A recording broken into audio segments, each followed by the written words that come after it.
Good morning. Hello, welcome. As we make our way into the circle this morning, I welcome you to SSUC. We're all spiritual seekers united in community, and here in this community, in this circle, is where we seek to be community, where we seek to rehearse the values and the ideals that we have to make life worth living, to make life better, not only for us, our families, but for our world. So welcome to this circle, and welcome to those of you gathering online with us this morning. We make space in this circle and in our digital world for everyone who needs to be present with us. That includes every gender and size and color and sexuality and religion and experience and tradition and ability. We welcome everyone. We welcome you. We belong together. So we come this morning seeking the ways of love, and we do so in gratitude for who we are together as community and who we each are as a piece of the puzzle. This morning, as always, we take a moment to recognize the land and the place on which we gather. Just a moment to recognize the inheritance that we gain from our long ancestors, from our Treaty 6 brothers and sisters, from those of the Métis community, and all who call this land their ancestral and adopted home. There is honor in taking this moment, wherever we happen to be, to have gratitude and to live our commitments to peace and reconciliation. And the hard work that it takes to do that, more than the words that we can speak, the hard work it is to grapple with being settlers on land that is not ours. And so we come into this time, having that moment, expressing compassion and knowing the long journey ahead for us as treaty people.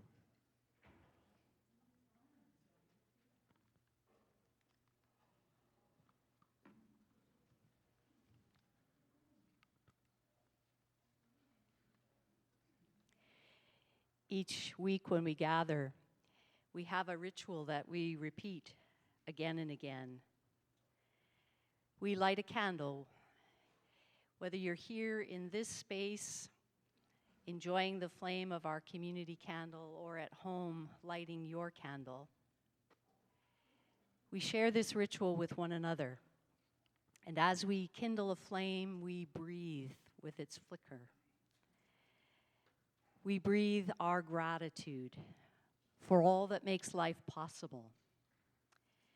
And we breathe our gratitude for all that illumines our path, for the wisdom of the natural world and the lessons of the long story of light finding expression in such diversity of creatures, and then the instincts and the intuitions that have helped all of us navigate 13.7 billion years of change. We light our candle to honor all that brings light to our lives, the various sources of wisdom that speak so eloquently to us, the natural world, the stories of our tradition, the wisdom that's been passed down as a tradition of our species, the teachings of spiritual guides like Jesus of Nazareth, the songs that make their way from the heart of composers to communities of singers like us, and the lived experiences we share with each other, the meaning-making moments that meet us in the complexity of all that life is. So we welcome the light that greets this day, the light that's traveled long and deep through space to meet our eyes, the light that sings in each creature and invites us to sing together.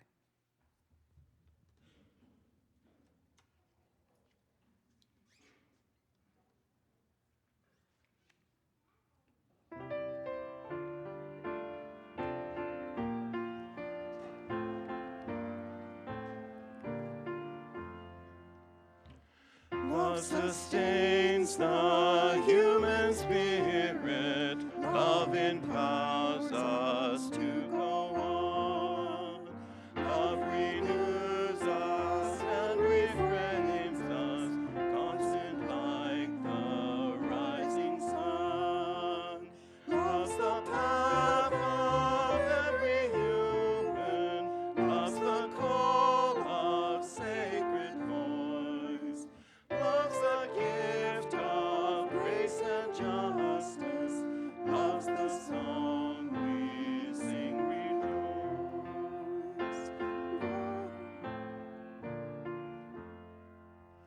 Love revives us when we're weary, love will heal the wounded heart. Love will challenge the complacent, love evokes the work of art. Love's the path of every human, love's the call of sacred voice.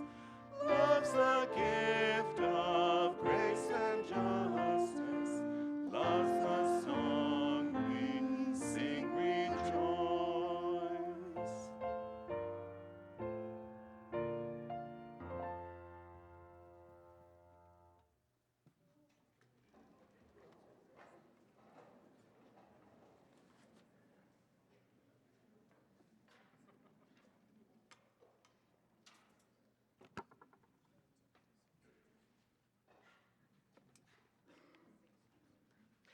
As we spend some time with some invitations this morning, just want to spend a short moment saying thank you to those who contribute regularly to the work and the life of this community. None of the things that we do, including having this amazing space to gather in and all the work that we do within the community and beyond, could be done without your generosity. We function completely on your donations and whatever we can do in this space to generate what we do. So thank you for that very much.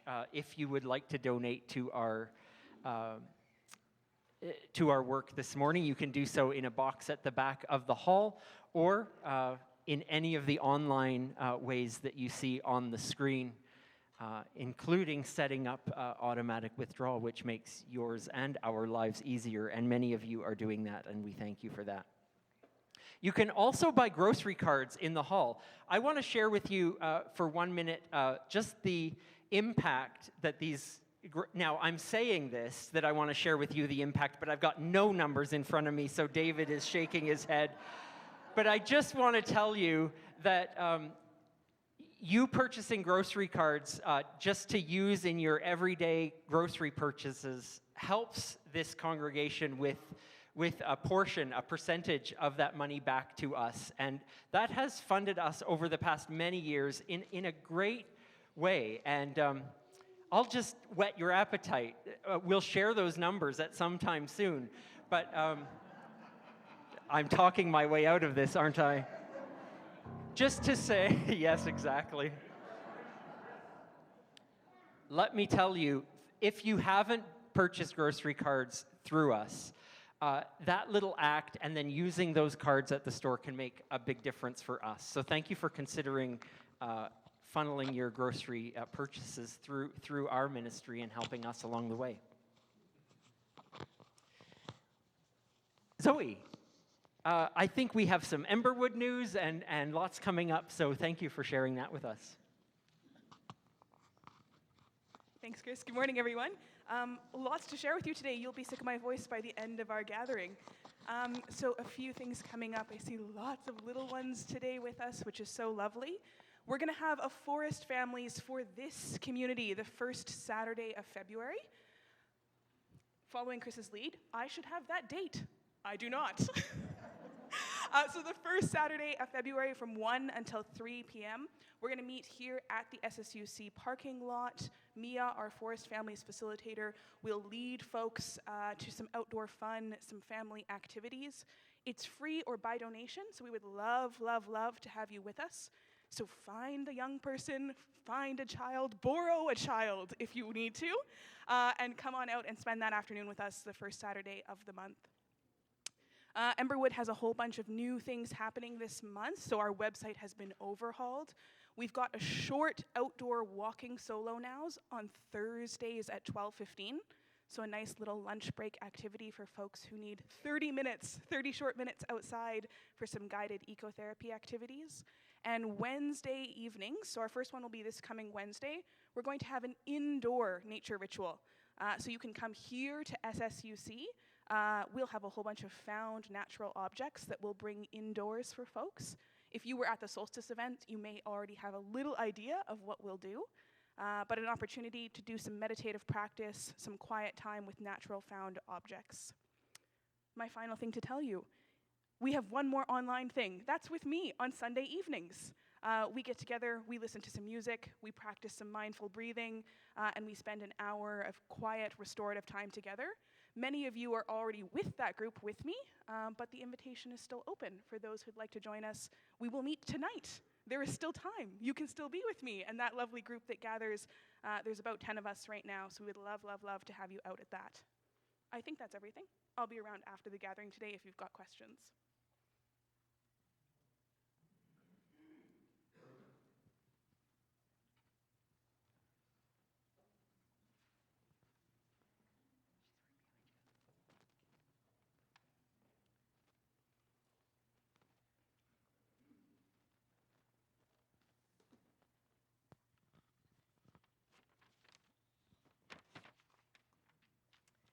Hello, everyone. My name is Joanne Van Beek. For those of you who don't know me, I'm on the transition team as well as I'm the chair of the board. And we're here to talk to you about the transition team. So, as most of you know, this past fall, Nancy dropped a bombshell. Or maybe we should say a curveball when she announced her upcoming retirement. Now, she likes to think about this imminent adventure of hers as a time of refirement. And initially, I thought, well, Nancy, that just applies to you. I mean, that's fabulous, a refirement time. But after I got over my initial shock and then panic because I was in the role of the board chair, I began to think that maybe this is also our time of refirement, not just Nancy's. And that maybe this is an opportunity for us as a congregation to go on our own adventure. But of course, that always begs the question, how does one get refired? How does one get realigned or refocused? How do we as a group of spiritual seekers who are committed to being united in community make this difficult yet very exciting transition? Well, that is where the idea of a transition team came up, and it came into being. It's an ad hoc committee established and appointed by the board to help us in this transition time of having a Nancy to not having a Nancy. So, the purpose of this team is to make recommendations to all of us through the board regarding your vision, your goals, your aspirations, and what you might want to see as your desired future here at SSUC. This team has already begun their work, and they're going to keep at it, and we are actually back at it this afternoon at a meeting. So, although Chris is thankfully on our team, Joyce Madison here is chairing the team, and I'm helping her the best that I can. Plus, we have many others who are helping us as well, and I have full confidence that this team is going to do an amazing job helping us transition, and I'm excited to be a part of it. So, Joyce is here with me, and she's going to fill you in on some of the details about what the team is already doing, what their process is, and how they're going to be collecting some information so that we are sure to hear from each and every one of you. Thank you. Here's Joyce. Thanks, Joanne. Yes, I'm Joyce Madsen, and I'm co-chairing this transition team. And I want to give you an idea of what we are doing and where we think we're going. We don't have a timeline, which I find both exciting and challenging, because I'm a kind of person who kind of likes to know when things are going to happen. But firstly, I want to say there's 12 of us on the transition team, and I was thinking about this morning about how important that number 12 is when you're kind of visioning and planning for the future.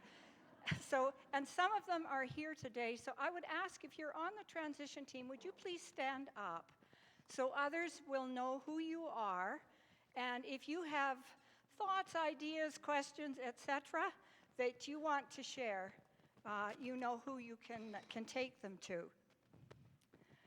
As Joanne said, we have responsibility to make some recommendations to the board about all of the things that might be possible for SSUC in the future.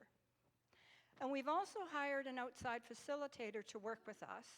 Some of you may know Catherine Wyman, because she has done some workshops with us in the past, but she is an incredibly gifted facilitator and communicator, and very good at listening and feeding back to us what it is we are actually saying, and helping us to fill any gaps we have. So in order to do this work, we have to, of course, gather information. And we want to gather information from as many different audiences as we possibly can. So that means, of course, you're going to be involved. And there will be written responses, and there will hopefully be time for in-person responses. But as you all know, through this whole COVID thing, we have had a lot more folks that have joined us online. And we consider them part of our community as well. So we are going to be finding ways for them to participate in the process as well. We're going to be making contact with other organizations that might have some good information about what is happening in our community and in our neighborhoods. So that could be schools, other churches, perhaps the police departments, etc. All kinds of organizations that live in this same community we live in, who will have a different perspective on what's needed in the community. Plus, when we go talk to them, it gives them a better idea who we are, and helps to promote us as well. Now, all of this work we're doing has to be grounded in the identity statements that we came out with a few years ago when we did some work. Celebrating diversity, engaging life with spiritual depth, inspiring compassion and connection, and making a meaningful difference.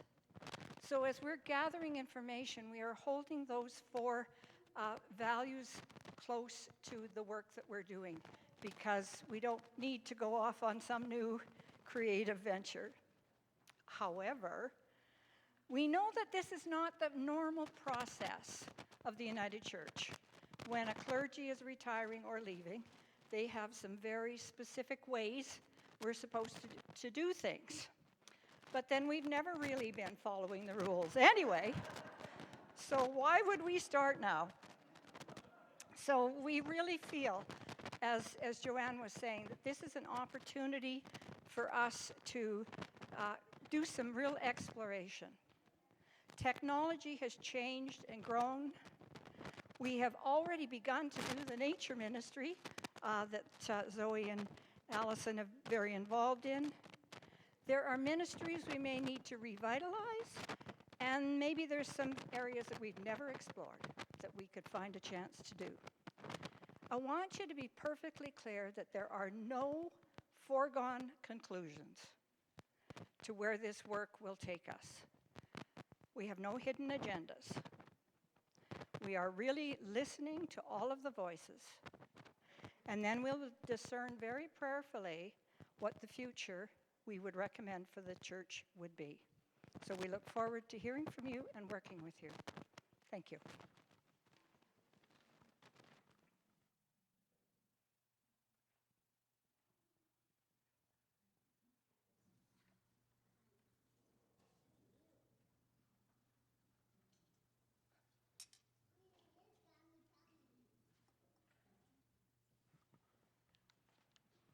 Good morning. This will be quick. This is my friend Matthew, and I'm Bonnie, and we're part of the Retirement Party Committee. One of the fun things to do.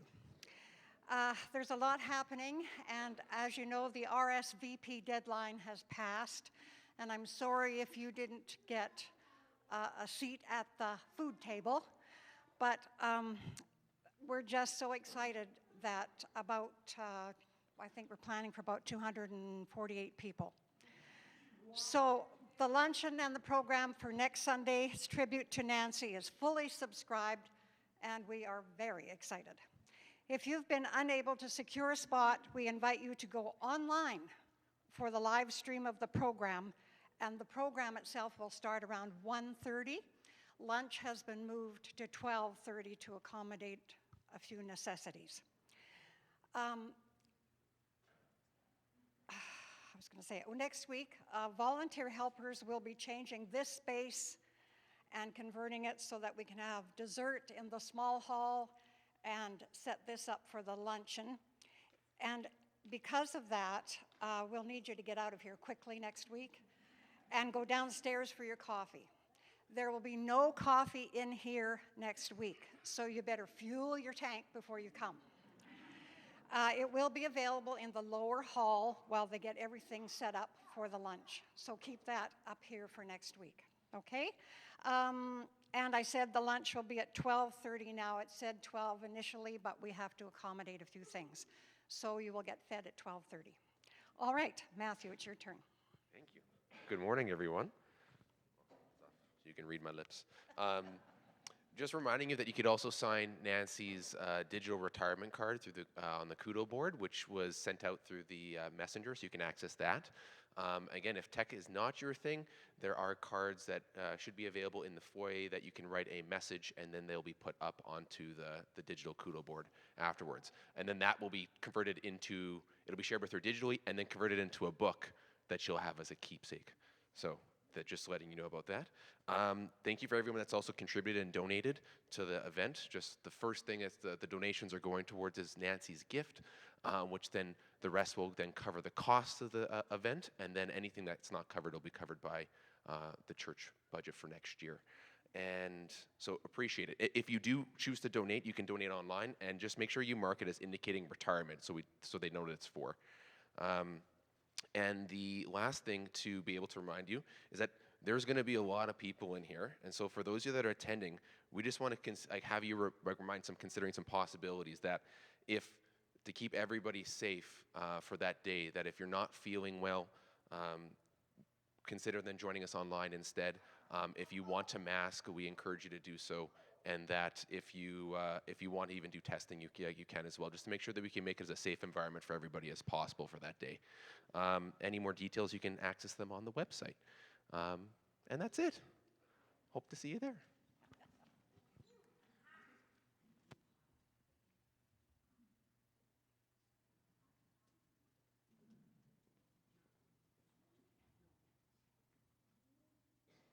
This is one of those days where we don't have any time on the carpet for our time for all ages, and then you say, yes, exactly. However, kids, parents of kids, whoever would like to participate, have this opportunity to prepare for the second week now. But if you weren't here last week, no worries, to prepare an amazing tribute to you-know-who for next week. No, not Voldemort, Nancy. That's also very exciting. So there's a chance now to go with Ariane and some other leaders in the small hall to do that preparation and to prepare a lovely tribute that will happen next week. And as we're doing that, we're going to prepare for a little piece of fun wisdom that we have coming our way.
It's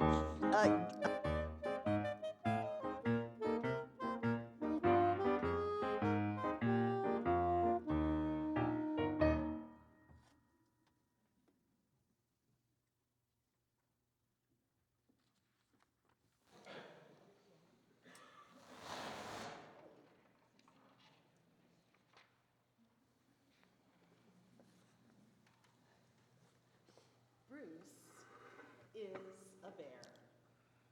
A black bear who lives all by himself and for very good reason.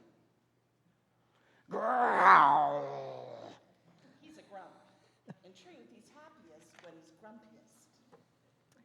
I do not like rain, snow, wind, or sun. And how do you feel about Sundays? Boring. Books? Bowling? Bridge? No, no, no. Come on, there must be something you like. How about cute little animals? Everybody likes cute little animals. Not me. Bruce, tell me, is there anything you like? Eggs. I like eggs. I guess that. You steal them from all over the forest. Those poor parents. I'm saving them from the trouble of feeding insatiable hunger, aren't I? Oh, come on. You're just feeding your insatiable hunger, I think. I beg your pardon. It is the insatiable hunger of all my fans that drives me to create. Create? Steal is more like it. You find all your recipes online. I adapt. Like you adapt others' work. This play, for instance. Touché. So, how do you adapt them? New ingredients, new names. For instance, eggs Benedict, asparagus with béarnaise sauce, spaghetti carbonara, No desserts? berry pies and bear claws, of course. Why, just this morning, I came across a new recipe for hard-boiled goose eggs over salmon drizzled with unpasteurized honey. Oh, yum, yum, yum. I can barely wait. But your cupboard is bare, Bruce. No salmon, no honey, no goose eggs. Then it's time to visit the all-natural, all-organic purveyors of local delicacies right outside my door. No single plastic, no carbon footprint. First, wild salmon direct from the wild. Then honey from a hive where they're always busy as a bee, and then on to Mother Goose. Is this your idea of supporting local producers? Think globally, act locally. And now I'll convince Mother Goose to put all her eggs in one basket. Mine. Go away. It's the only time I get to sit down all year. Oh, just come in and mind you wipe your feet. Good morning, Mother Goose. Yes, yes. What do you want? I'm awfully busy. Looks to me like you're just sitting around. I'm brooding. As in worrying or incubating. I'm sitting on my eggs until they hatch. Well, perhaps I can help you with that. You're too big. You'd break them. That's precisely what I have in mind. What? Oh, I mean, I could give you a little break before I break them into my frying pan. What? Am I correct in assuming free range, organic, and no antibiotics? Of course. I'm Mother Goose, not a silly goose who laid a golden egg. You're stressing me out. Take off, Buster. That's exactly what I intend to do.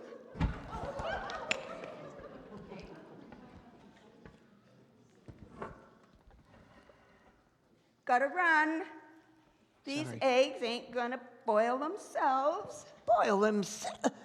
Come back here, you cradle robber, you home wrecker, you eggler. A tisket, a tasket, 4 goose eggs in my basket, obtained for free because I'm me. A masterpiece they'll be. Ah!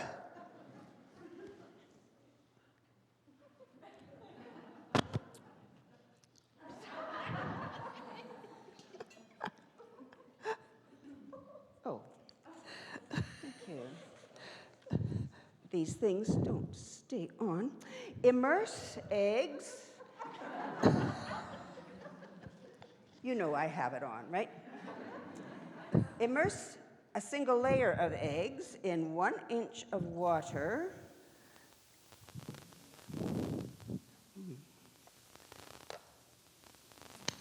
Warm water. Bring to a boil, uncovered. Then remove them, put the lid on, and let them sit for 10 minutes.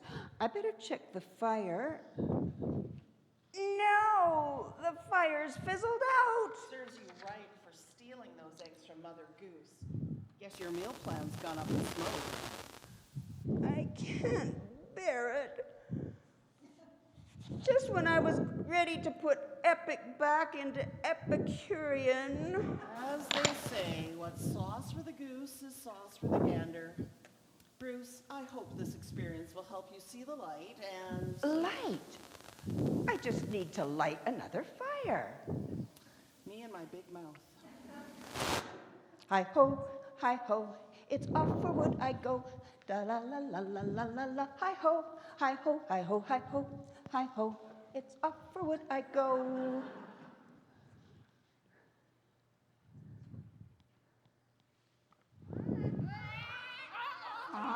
I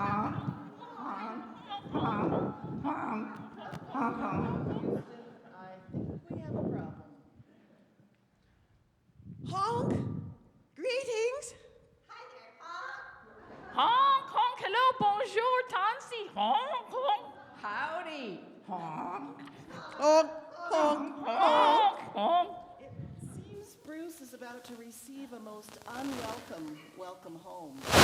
Hi ho, hi hum, it's back with wood I come. Bruce, it's about your nesting.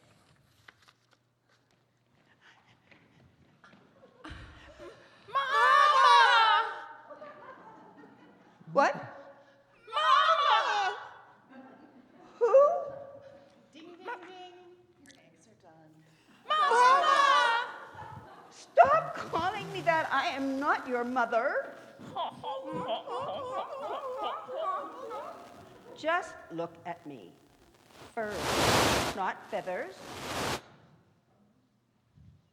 Teeth, not a beak. Arms, no wings. I claw, you peck. I growl, you hiss. I am not your mama.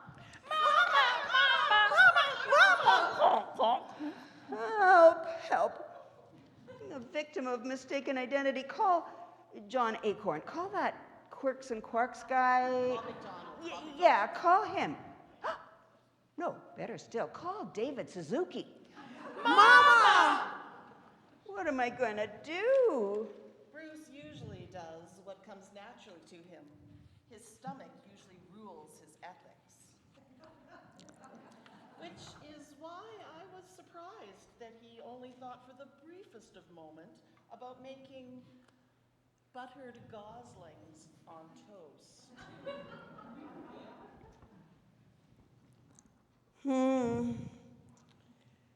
I suddenly lost my appetite. Well, this has been a real goose chase.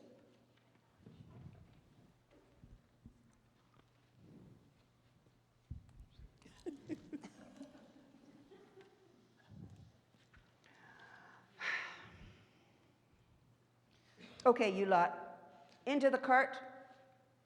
I hope Mother Goose has a return policy. I need to make an exchange. Uh-oh, it looks like Mother Goose flew the coop. She's gone and left me with a big problem. Indeed. Actually, they're not my problem. They're not my problem at all. Bruce, you wouldn't. I would, and I am. Bye-bye. You can't leave them to fend for themselves. For your information, newborn goslings walk, swim, and forage on their own. Oh, Bruce, please. You'll be fine so long as you fly in formation and to keep a low profile during hunting season. Good luck. Have a nice day. Hope you find your real mama. Mama? Bruce, I can't believe you're doing this. Tiny, helpless little things that are, don't look now, that are following you home.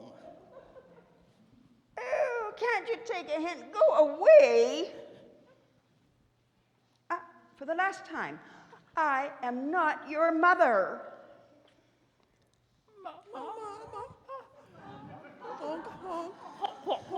So much for last times.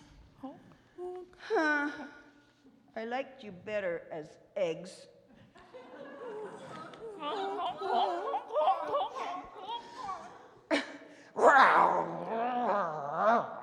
Not working.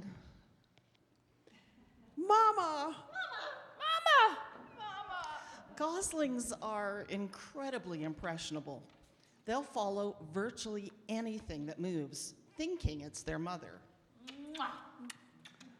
Now, that's a low blow, but sort of cute, too. Mamma mia. Honk. Mamma mia. How we love you true. My, we cannot resist you. Honk. Mamma mia. Now we really know. My, we can never let you go. Bruce, they're singing ABBA. How can you resist them? Just face it. You're stuck with them, and they're stuck with you. I give up. I'll just have to make the best of it, but I have no idea how. You're going to have to help. What should we call them? I'm Honky Goose. I'm Waddles Goose. I'm Canada Goose. Goose pate. But I don't want to be pate. Can't say as I blame you. How about Lucy Goosey? Petunia. Goosey Gander? Ideas? How about Patty? Honk, honk, honk. The magic of new love is it can be instantaneous and transforming. But the reality of love is shaped by the ongoing work after we've chosen to be birds of a feather who flock together. They're driving me crazy. They're picky eaters and ravenous all the time. They run me ragged, scavenging for food and playing endless games of duck, duck, goose. They're messy, noisy, headstrong, and they poop. A lot. We don't have much in common except we all love a good long nap. As days turn to weeks and weeks to months, Bruce's love grows deeper as the goslings grow quickly from lovable but often annoying babies to lovable but habitually stubborn youngsters to lovable but sometimes boring young adults showing no sign of preparing to leave the nest. Then, one fall afternoon, Look, geese flying south for the winter. You should join them. Come on, it'll be fun. You'll make new friends. Go someplace warm, find a mate, and return home and start your families of your own. Come on, last one up's a rotten egg. Mothers usually teach them how to fly. All I can do is explain the concept. This I've got to see. Flap your wings, bend your knees, and launch. They don't understand the concept, the mechanics. They don't understand how much they need to go south and I need to hibernate. They love you. They don't want to leave you. It's getting cold. They have to leave soon. They do look pretty cute in their outerwear and no goose down vests, I see. Good plan. I need a better plan to get them out of here before I fall asleep and they freeze. You gotta get creative, Bruce.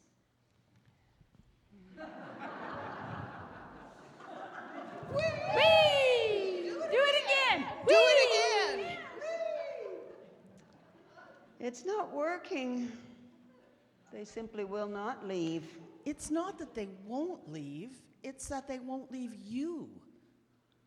I have an idea. Remember that old joke, why do geese fly south? Because it's too far to walk? Uh-huh. Well, why don't you pack some bags, take them into town, board a bus, and go south for the winter? Me? Migrate? Yes. Retire for the winter to Miami! This is awesome! Hanging out on the beach. Swimming in the ocean, building sandcastles. Playing bridge and mahjong with all the tourists and retirees. Hey, look. There's your mother. Hi, Mother Goose. Mother? I'll explain later. Who wants to mambo? That's pretty much the end of the story. Every winter, they go south together, sometimes by bus, sometimes they fly. In a plane, mind you. Mother Bruce gets all the rest he needs, and Mother Goose spends time with her gooselings. You're all good eggs, including you, Mother Bruce. Hip hip hooray! There we go. The perfect ending to a perfect story. Oh, wait. What have we here?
These are the words of Mary Oliver in her poem, To Begin With, The Sweetgrass.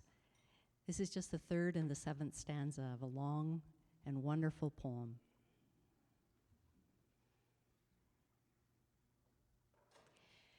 The witchery of living is my whole conversation with you, my darlings.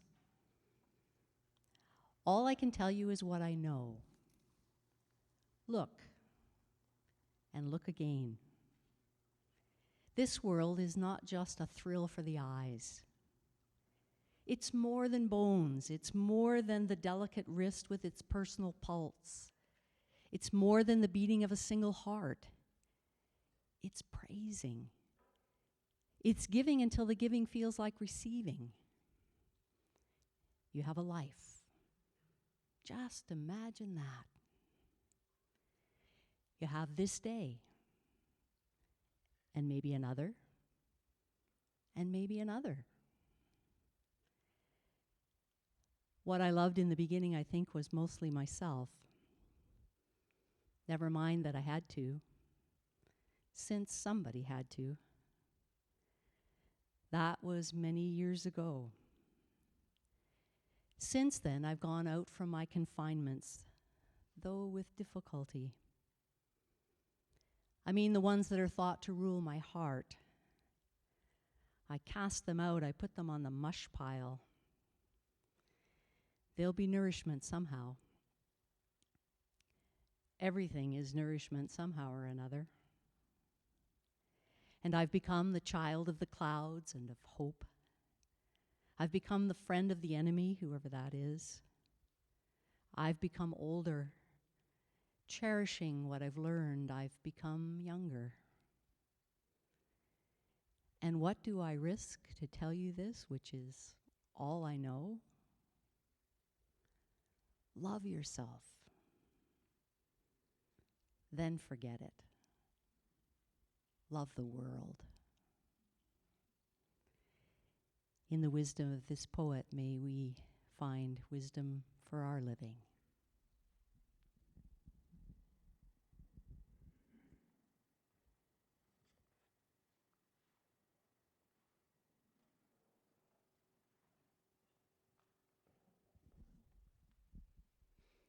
And so, as we hold the energy, the joyful energy of loving self and loving others, we will start, as we always do, pushing our feet into the floor, grounded in space and place and time together. We'll begin to notice our breathing.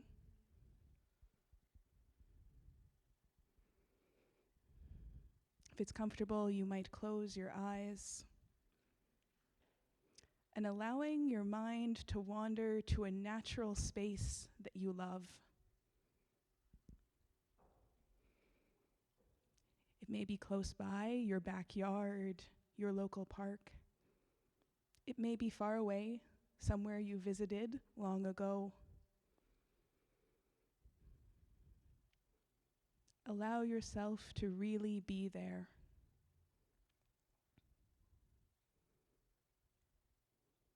What colors do you see in this place that you love?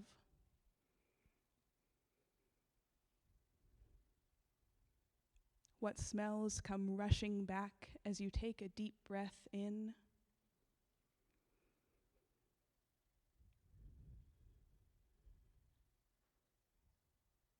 What sound surrounds you, bringing you back to a place that you love?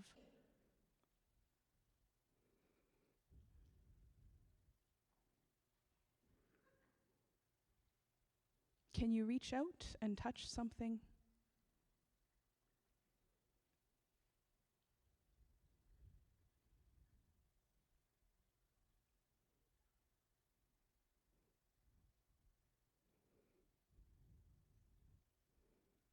And as you look around at this place that you love,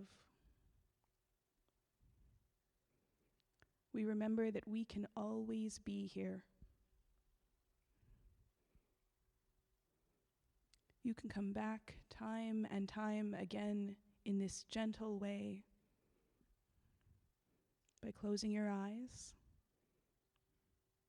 breathing deeply,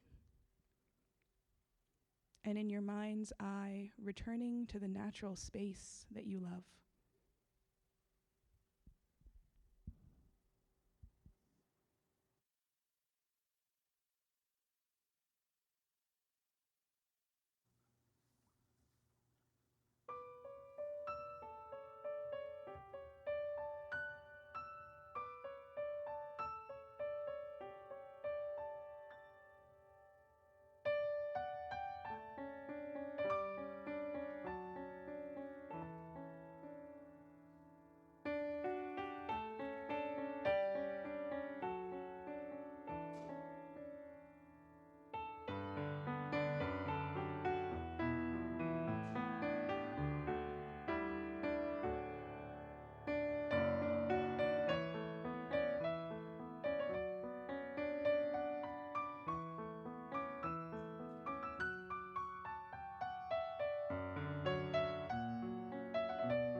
as we've experienced stories about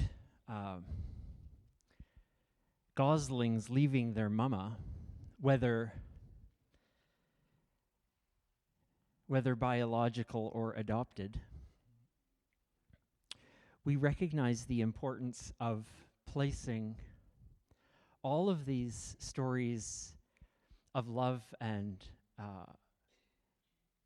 the antics of love, not only here in our heads, but also in our hearts and in our bodies. And so the fact that we can embody a time with each other to feel what we feel in our bodies as well is really important. And thank you, Zoe, for helping us to do that. I have 3 more stories to share with you. And you're thinking, oh, 3, but they're short. The first is about a very influential couple in the lives of some of you in this community, Bert and Evelyn Fry. Bert and Evelyn Fry shared in ministry as a couple for years and years, decades, from the 50s through the early part of the 2000s. They were the sweetest couple that you would meet. And they were also fierce allies in the LGBTQ community. But more true than that, they were allies of humanity. For as small and sweet and as lovely as they were giants in terms of loving and accepting and affirming people just as people. And so I tell you this story because this part of their story is completely flabbergasting to me. Evelyn and Bert had a pact with each other through almost their entire married life that they would never pass, in their car, they would never pass a hitchhiker without stopping. Never. This seems unreal, possibly unsafe. Alas, it was a bit of a different time decades ago, but even so, they knew that helping people, loving people, being present to people was a risk. They didn't do it naively. They had eyes wide open, and they still committed to it. Bearing another's challenges on the side of the highway was the threat that they accepted as a result of their open hearts. They knew that love required something of them. And underneath their quiet sweetness was a courageous and huge love that couldn't be contained. I share this story as we remember the poet's words. What do I risk in telling you this, which is all I know? Love yourself, then forget it. Love the world. A second story is related to the first, and I mean that literally. Evelyn Fry's brother's name was Percy Henkelman. And Percy Henkelman was a bishop of the Moravian Church who presided at my ordination. He mentored me in my first years of ministry. He baptized our oldest son, Noah. And Percy, like his sister, there was something in that water. I don't know, but my gosh, what a family. Percy was a gentle soul, and when he wasn't, reminding everyone how beautiful they were. And I mean everyone, reminding them that they were beautiful. When he wasn't doing that, he was giving me the advice that he would give me again and again, and he would say to me, Chris, you don't have to be perfect. He somehow knew I needed to hear that. You don't need to know how to do everything. You don't have to impress the people you're working with, Chris. All you need to do is love them.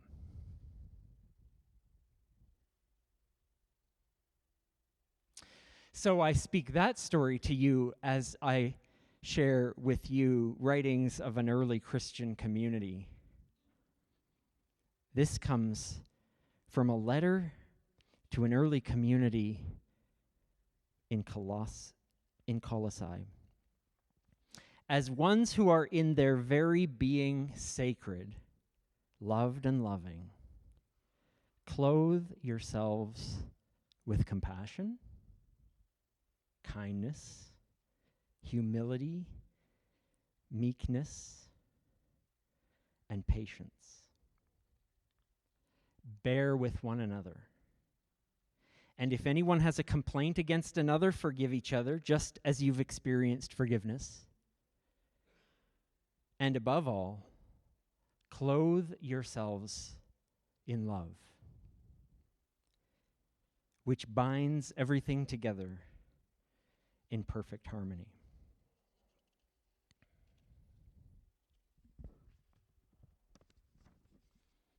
Third story. It's really yours, Nancy. It's Nancy's story. I'm stealing it. With her permission. Nancy tells of a time of working with Charles Bidwell, who at the time was the minister for the Metropolitan Community Church here in Edmonton. Nancy would be present every week for those services as they were working together, and noticed after a while that although the readings and the stories changed every week, Charles' main point in his sermons was always the same. It seemed like he was always talking about loving the outsider, loving the ones who only offer hate in return. Remember that this was a community of LGBTQ people experiencing a lot of hate through the 80s. His sermon was always about loving those who hold prejudice or loving those who even want harm for you. And one day, Nancy finally spoke to Charles about it, and she asked him, "Charles, it seems like you're making the same point all the time. What about all the other things there are to preach about?" And Charles replied to her, "Nancy, all of it comes back to love. It's always love." These stories are all examples of people who have lived by the measure of love in their lives. They inspire, they've shaped and molded me, they've shaped and molded you, Nancy, and we all, I hope, can point to at least one person whose life has been defined by selfless love, and though not perfect, would always err on the side of compassion and love for others. We all can point to a person we've known in our lives like that.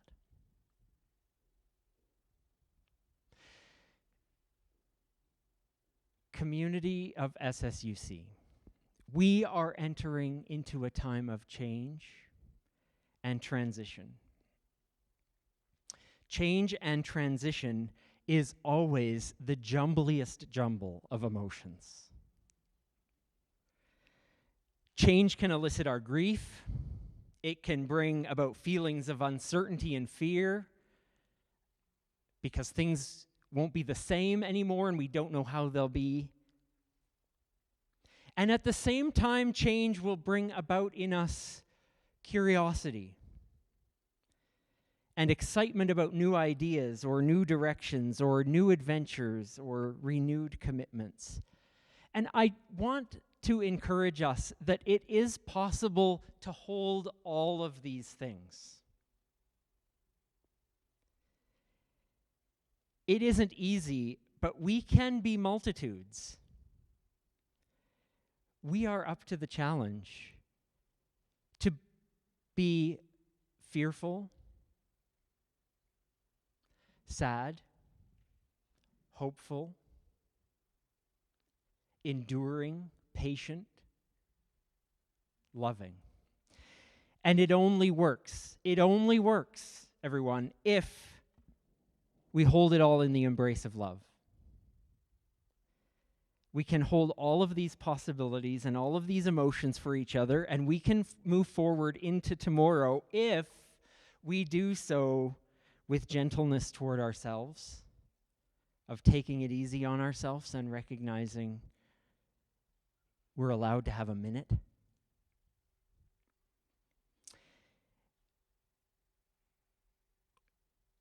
We can only do it if we have compassion for each other's experiences, with the knowledge that it's always love. It's always love at the heart of what we do for and with each other. We have so many opportunities in the coming week to celebrate love. And we have the example of many leaders, many friends, and much wisdom to draw on. Mary Oliver speaks to us still. Look and look again. This world is not just a little thrill for the eyes. It's more than bones.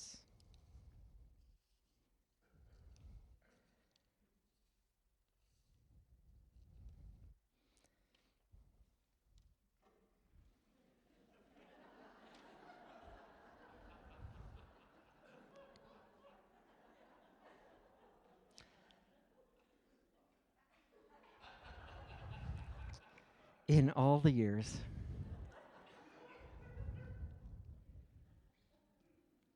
Thank you, Nancy. It's more than the delicate wrist with its personal pulse. It's more than beating of the single heart. It's praising. It's giving until the giving feels like receiving. You have a life, just imagine that. You have this day and maybe another, and maybe still another. It's all about love.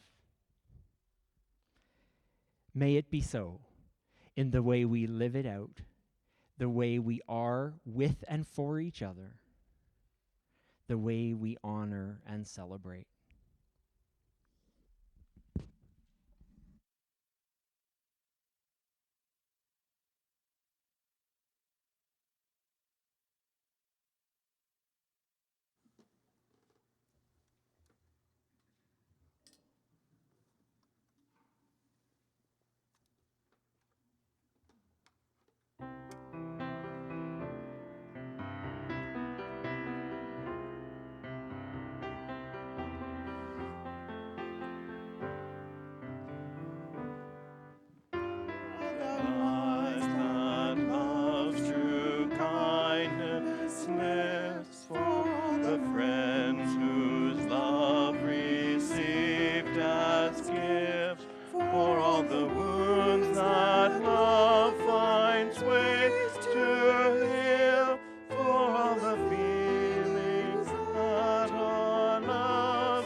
Another tradition we have each week we gather is to pray our intentions with one another, to dream together about the world as we would have it be, to speak our hopes for ourselves, for our families, our community, our spiritual community.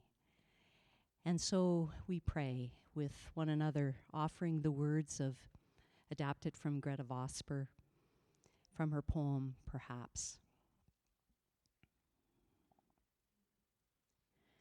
Perhaps we will get to a place where all love is recognized as beautiful and worthy, lived with a reverence that pulls the best out of the lover and casts a path of delight before the loved. Ready for the cost of engagement in a struggle some think isn't even ours?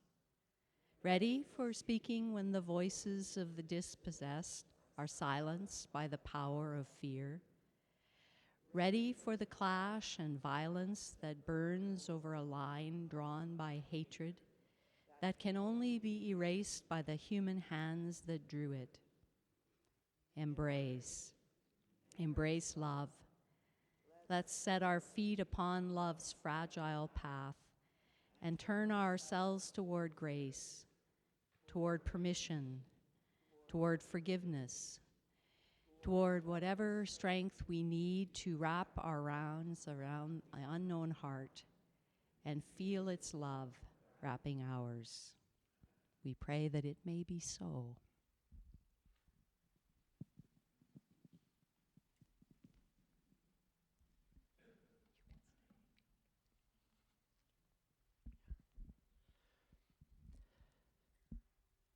And so we change the light, knowing that what we do and experience here together never stays exactly as it is, that it changes and evolves, it changes form as we take the wisdom we have with each other and live it into our lives.